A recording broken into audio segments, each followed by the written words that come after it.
Welcome to Timely Options. Today is October 10th, aftermarket. Just going to do a quick review of what's going on. Of course, everyone knows extremely bearish day, bearish follow-up to yesterday. We actually had a slightly bullish morning, and then we just sold off after that. But we're at some interesting levels here.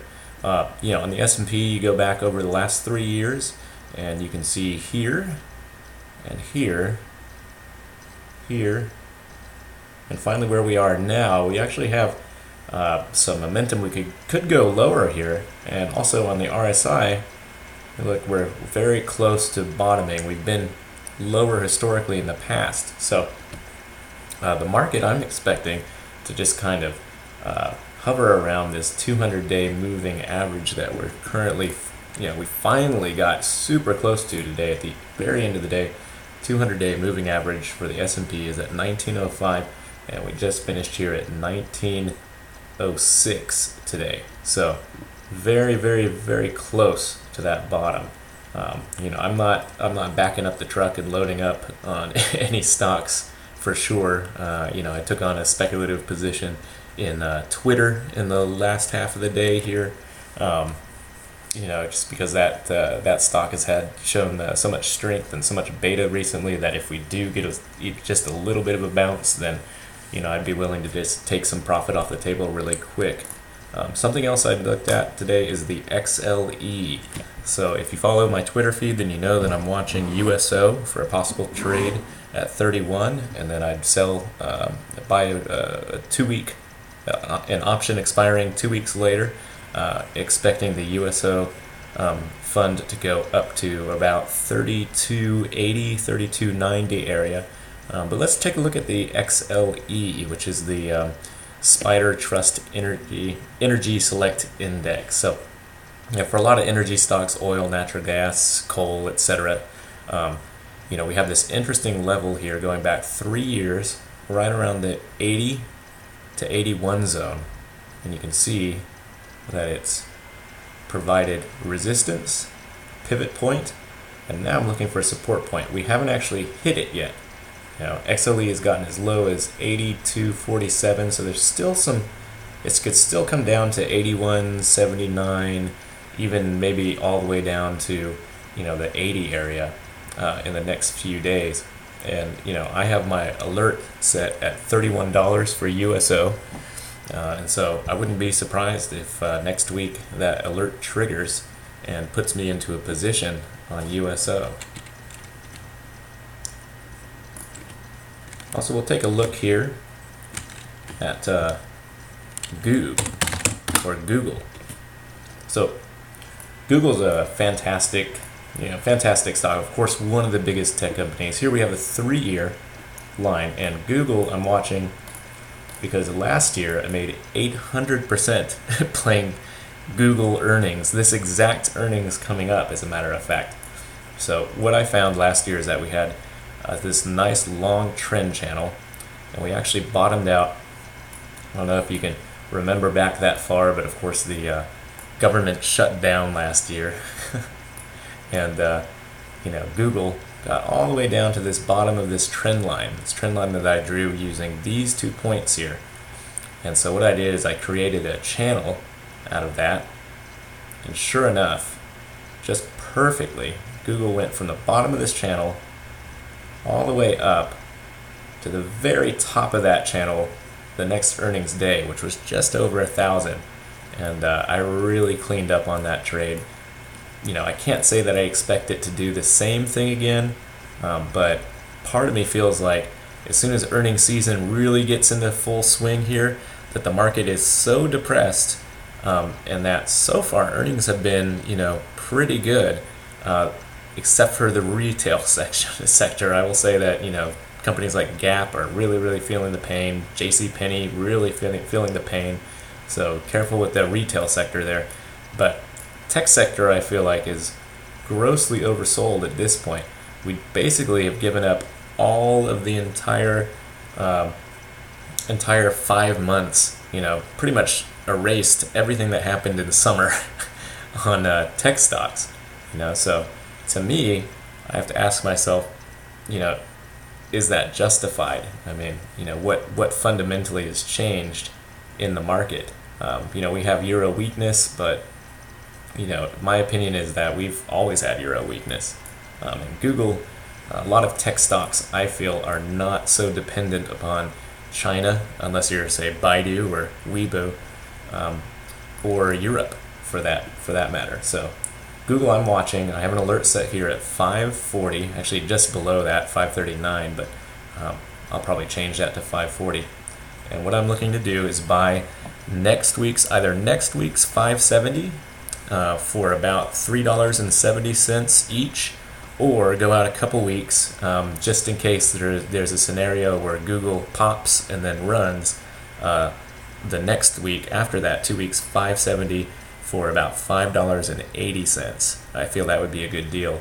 Something that happens with options is that when you get very close to the date, which is going to be the 16th next week, the options tend to inflate. So even if Google just traded at 540 every single day all the way up until 10/16, chances are that those options that I plan to buy will increase in value even if the stock isn't moving anywhere. And it would take a significant drop below 540 in order for those options to start losing their value. So very good trade. You know, dream scenario is that it hits 540, spends the next 2 days coming up to a nice neutral level of say 560, which is tend to be support, 560, 565, and then from there after earnings pops all the way up and tags 625, making new highs. And you say that might be a little ridiculous, but look what happened exactly the same time last year. We traveled all the way to the top of that channel, just tagged it the very first day, and I made a ton of money off of that. So play it however you like. It is a speculative play, and so you know, normally I don't recommend doing trades through earnings, but at this level, I would not mind making an exception for Google.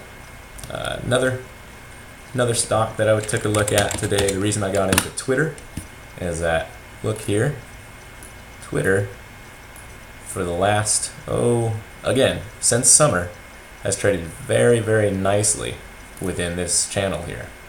So let me fix my time axis here so we can see this a little bit better. So we had this old bearish trend line going all the way down, held all the way till earnings, and boom, we drew out this really, really nice channel in Google, or sorry, not Google, in Twitter. So lo and behold, super bearish today, and we are, in my opinion, oversold on Twitter. So let me just redraw this here. This is the S&P, as you can see today, the 5-minute chart. Of course, that S&P went all the way down. Here's the 200-day moving average, this white line here. Look how close we are to that. Part of me feels like when we open up, when the market opens, well, you know, next session we're gonna probably open higher, say around this 1915 area, and that we'll actually get a slight dip, tag the bottom here, and then just take off from there, start rising off of that. But you know, trying to catch a falling knife is always really dangerous. So probably best to just let this play out on Monday and see where we land. But let's look at Twitter. Get back to that. Okay, so Twitter. Here we go. Let me just change over to the 90-day. Yeah, and let's just, you know, draw things out. Here, we'll use the peaks here of the daily action to try and get an idea of where maybe Twitter could be headed. So I don't know about you, but I see a nice little channel forming about there, an intraday channel, or sorry, an intra-month channel, I suppose. And we'll make this green so you can see it better. And look at that. Look at that. We're out of this channel here, this longer term channel, which was kind of a speculative channel in the first place. And what we have here is another thing. You have to be careful though. Of course, you might be. I always ask myself, am I just redrawing this to come up with a theory? But here's as good as anywhere to try out a trade in Twitter. And if you've been trading it the past few days during this super bearish market, look at the strength in Twitter. It's just continued to chop up while the entire market has just been falling. And finally the market caught up with it today and managed to bring it down. But I would say that if you're like me and you think that in the next week the market will probably reverse, then this is a good chance to get in. If you're short, you're the opposite, then hey, who knows? Watch for it to break below, say, watch for it to break 49 and, get on the short side. See if it pulls all the way down to this 42 level, and make a lot of money that way. Personally, though, I have a small speculative position in Twitter, and most of my account is just sitting in cash. I was definitely on the wrong side this week, but only cost me 10% of my portfolio since I used all speculative trades, knowing that I'm trying to catch a falling knife, and then leg into higher positions after that. But hasn't worked yet, so I'm just sitting back and waiting for the market to show me its next move. Have a great weekend.